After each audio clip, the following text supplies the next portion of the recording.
Hi friends, welcome back to పదాల పొదరిల్లు. నా పేరు పుష్పా గాంధీ. ప్రణయ సంగమం 36వ భాగం. కావ్యపాప ఇంటికి వెళ్ళి కాలు కాలిన పిల్లల గుమ్మం దగ్గర ఎదురు చూస్తుంది విక్రమ్ కోసం. వాళ్ళు మాల్ నుండి ఇంటికి వచ్చి చాలాసేపు అయినా విక్రమ్ ఇంకా ఇంటికి రాకపోవడంతో చేతులు నలుపుకుంటూ తను చూసిన ప్రణయ్ని గుర్తు చేసుకుంటుంది. శ్యామల గారు ఇంటికి వచ్చేసరికి నిద్రపోతున్న విజయ్ గారు కనిపిస్తారు. ఆవిడ అది ఒకందుకు మంచిదే అనుకుని తన థింగ్స్ అవి పక్కన సౌండ్ రాకుండా పెట్టేసి వాష్రూంలోకి వెళ్ళిపోతారు. ఎక్కడ తన భర్త తనని చూస్తే విషయం ఏంటని నిలదీస్తారో అని. ప్రేమగా చూసుకునే భార్య కంటతడిని ఏ భర్త మాత్రం చూడాలి అనుకుంటాడో చెప్పండి. వెచ్చని నీరు శరీరానికి ఉపశమనం కలిగిస్తుండడంతో వాటితో పాటే ఆమె ఆలోచనని వదిలేస్తుంది. అలా కాసేపటికి ఫ్రెష్ అయి వచ్చి కాటన్ చీరలో నుదుటిన పాపిటలో కుంకుమ దిద్దుకుంటూ అద్దంలో నుండి ఇంకా నిద్రపోతున్న భర్తను చూసి డిన్నర్ ప్రిపేర్ చేయడానికి కిచెన్లోకి వెళ్ళిపోతారు. అలా వంట చేస్తూనే తన భర్త బయటికి వచ్చారేమో అని హాల్లోకి తొంగి చూస్తున్నారు.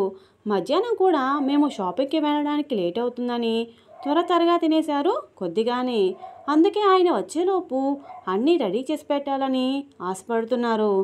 అలా చూస్తున్న ఆవిడకి గుమ్మం లోపలి వైపు పచార్లు కొడుతున్న కావ్య కనిపిస్తుంది. ఏంటిది ఇలా తిరుగుతుంది?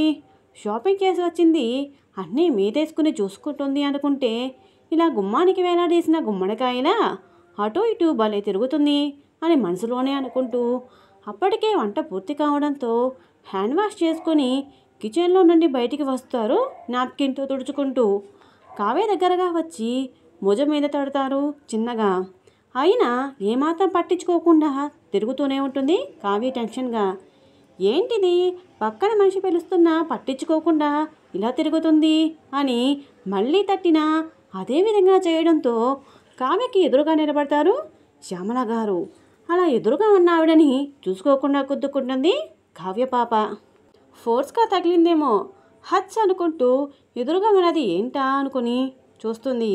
అలా చూసిన కావ్యకి తననే చూస్తున్న వాళ్ళ అత్త కనిపించడంతో ఏంటత్తా ఇలా అడ్డంగా నిలబడ్డావు, చూడు ఎలా దెబ్బ తగిలిందో అని తన నుదురుని చూపెడుతుంది అమాయకంగా. కావ్య మాటలకి నేనేం చేశాను, పిలుస్తున్నా పలకకపోయేసరికి ఇలా వచ్చి నిలబడ్డాను, అప్పుడైనా చూస్తావేమో అని.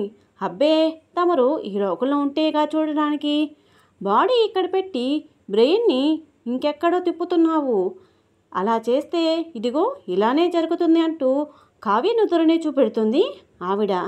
హి హి హి అని ఒక నవ్వు నవ్వి, అంటే బావ ఇంకా రాలేదు, మనం వచ్చి ఇంతసేపు అయినా, అందుకే చూస్తున్నానత్త ఏమైందో ఏంటో అని చెప్తుంది కావ్య. మనసులో విక్రమ్ ప్రణయ్లు చేతిని పట్టుకుని నడిచి వస్తున్నది గుర్తు చేసుకుంటూ. పాపం కావ్య ఆలోచన తెలియని విక్రమ్ తల్లి విక్రమ్ కోసం అంతలా ఆలోచిస్తుందని సంతోషిస్తారు. పైకి మాత్రం నా కొడుకేమన్నా చిన్నపిల్లాడు అనుకుంటున్నావా, అయ్యో ఇంకా రాలేదని భయపడటానికి, మాల్లో చూసావుగా నా కొడుకేంటో, ఇంకా భయపడుతున్నావా ఏంటి నువ్వు అని అడుగుతారు. వాళ్ళ అత్త మాటలకి మనసులోనే తిట్టుకుంటూ, నీకేం తెలుసత్తా నా బాధ భయం, బావతో పాటు ఎవరో అమ్మాయి ఉంది, చూస్తుంటేనే ఇద్దరికి మంచి అండర్స్టాండింగ్ ఉన్నట్టు తెలుస్తుంది, నీకేమని చెప్పను నా భయం, నా బావ నాకు కాకుండా పోతాడేమో అనే భయం పట్టుకుంది నాకు అని మనసులోనే అంతా అనుకుని, పైకి మాత్రం నాకు తెలియదా అత్త మా బావ గురించి, నేను ఆలోచిస్తున్నది దాని గురించి కాదులే అని వెళ్ళి సోఫాలో కూర్చుంటుంది కావ్య. ఏంటి ఈ పిల్ల అవునంటుందా కాదంటుందా అని అనుకుంటూ, ఏంటో ఈ కాలం పిల్లలు ఎవరికీ అర్థం కారు అనుకుని కిచెన్లోకి వెళ్ళి ఫుడ్ ఐటమ్స్ అన్నీ డైనింగ్ టేబుల్ మీద సర్ది పెడతారు. ప్రణయ్ని చూస్తే వాళ్ళందరికీ చెప్పలేని అనుభూతి కలుగుతుంది. ఎవరికి వాళ్ళు ఆనందంతో పొంగిపోతున్నారు. అప్పుడే ప్రణయ్ ఫోన్ రింగ్ అవ్వడంతో వెంటనే ఫోన్ లిఫ్ట్ చేస్తుంది, స్క్రీన్ మీద పేరు కూడా చూడకుండానే. ప్రణయ అంటూ ఆతృత నిండిన గొంతు వినగానే ప్రణయ్కి తన తల్లి ఫోన్ చేసినట్టు తెలుస్తుంది. అయినా ప్రణయ ఏమీ మాట్లాడకుండా సైలెంట్గా వింటుంది తల్లి మాటలని. ఆవిడ, ఎక్కడున్నావే, ఇంకా ఇంటికి రాలేదు, రోజు త్వరగా వచ్చేదానివి, ఇవాళ లేట్ అయిందేంటి, చీకటి కూడా పడిపోయింది, ప్రాబ్లం ఏం లేదుగా అని కంగారుగా అడుగుతున్నారు ప్రణయ్ని. అప్పటికి కూడా ప్రణయ ఏమీ మాట్లాడకపోవడంతో సుధా గారు అరిచినట్టే మాట్లాడతారు ఫోన్లో. ప్రణయ, ఏంటి మాట్లాడకుండా ఉన్నావు? నా పాటికి నేను మాట్లాడుతూనే ఉన్నాను, నువ్వు సైలెంట్గా ఉన్నావేంటి? చెప్పవే, ఏం జరిగిందో అంటూ భయంతో వణికిపోతూ అడుగుతున్నారు. వెంటనే సుగుణ ప్రణయ్ దగ్గరికి పరుగున వచ్చి తన చేతిలోని ఫోన్ని తీసుకొని ఎవరన్నది చూసి గుండెల నిండా ఊపిరి పీల్చుకొని, హలో ఆంటీ, నేను సుగుణని మాట్లాడుతున్నాను. చిన్న షాపింగ్ ఉంటేను, నేనే ప్రణయ లేట్ అవుతుందేమో అంటున్నా లాక్కొచ్చాను. మేము షాపింగ్లో ఉన్నాం ఆంటీ అని టకటక నోటికి వచ్చింది చెప్పేస్తుంది ఆ క్షణం, ప్రణయ్ని సేవ్ చేయడానికి. హో అవునా, అయితే అదేదో ముందే చెప్పొచ్చు కదా ప్రణయనే. ఏది ఒకసారి ఫోన్ తనకివ్వు అని సుధాకర్ అనడంతో ఏం చెప్పాలో తెలియక తటపటాయిస్తూ, అది ఆంటీ, ప్రణయ వాష్రూమ్కి వెళ్ళింది, ఫోన్ నా దగ్గర ఉంది, ఇంకా ఫోన్ సైలెంట్లో ఉండడంతో నా చెయ్యి తగిలి కాలు లిఫ్ట్ అయింది. మీ గొంతు విని నేను మాట్లాడుతున్నాను. ప్రణయ రాగానే మేము ఇంటికి స్టార్ట్ అవుతాము అని టీచర్కి స్టూడెంట్ పాఠం అప్పచెప్పినట్టు చెప్పేస్తుంది. సరే ఆంటీ అంటూ ఆమెకి మాట్లాడే ఛాన్స్ ఇవ్వకుండా కాల్ కట్ చేసి అమ్మయ్యా అనుకుంటూ ఊపిరి పీల్చుకొని ప్రణయ్ని కదిలిస్తుంది. ఏంటి ప్రణయ ఇలా చేశావు? ఆంటీ ఎంత కంగారు పడిపోయారో తెలుసా నీకు? మాట్లాడొచ్చుగా ఒక్క మాట అయినా. నేను ఏదో నోటికి వచ్చింది చెప్పబట్టి సరిపోయింది, లేకుంటే ఏంటి పరిస్థితి? నువ్వు ఇలా ఉంటే కుదరదు. అయిపోయిందేదో అయిపోయిందిగా, ఇక ఆలోచించకు దీని గురించి అని ప్రణయ్ చేతిలో తన ఫోన్ పెట్టి విక్రమ్ అండ్ ప్రతాప్లను చూస్తుంది. చూశారుగా, మేము బయలుదేరమా అన్నట్టు ఇద్దరికీ విషయం అర్థం అవడంతో ఒకరినొకరు చూసుకోగా, ఓకే విక్రమ్, నువ్వు కూడా బయలుదేరు, ఆంటీ ఎలా ఉన్నారో ఏంటో అని ప్రతాప్ చెప్పగానే మిగతా వాళ్ళకి కూడా నిజమే అనిపిస్తుంది. ఇక్కడ నేను చూసుకుంటాను, మీరంతా వీడి గురించి మర్చిపోండి అని చెప్పగానే అక్కడి నుండి అందరూ బయటికి వస్తారు. ప్రణయ సుగుణ తమ తమ స్కూటీలను స్టార్ట్ చేయగానే విక్రమ్ వాళ్ళ దగ్గరికి వచ్చి మీరు వెళ్ళగలరా అని అడుగుతాడు. సుగుణ పర్వాలేదు సార్, మేము వెళ్ళగలమని ప్రణయ్ని చూస్తుంది, అంతే కదా అన్నట్టు. కానీ ప్రణయ సైలెంట్గా ఉండడంతో విక్రమ్ ప్రణయ్కి కాస్త దగ్గరగా వెళ్ళి నేను రానా, డ్రాప్ చేయనా అని మృదువుగా అడుగుతాడు. విక్రమ్ మాటలకి కళ్ళెత్తి చూసిన ప్రణయ నో థ్యాంక్స్, నేను వెళ్ళగలను ముభావంగానే చెప్తుంది. ఇక విక్రమ్ ఏమీ మాట్లాడడు. సుగుణ ప్రణయ్తో ఇలా ఉండకే, ఇంటికి వెళ్ళాక కూడా ఆంటీకి డౌట్ వస్తుంది.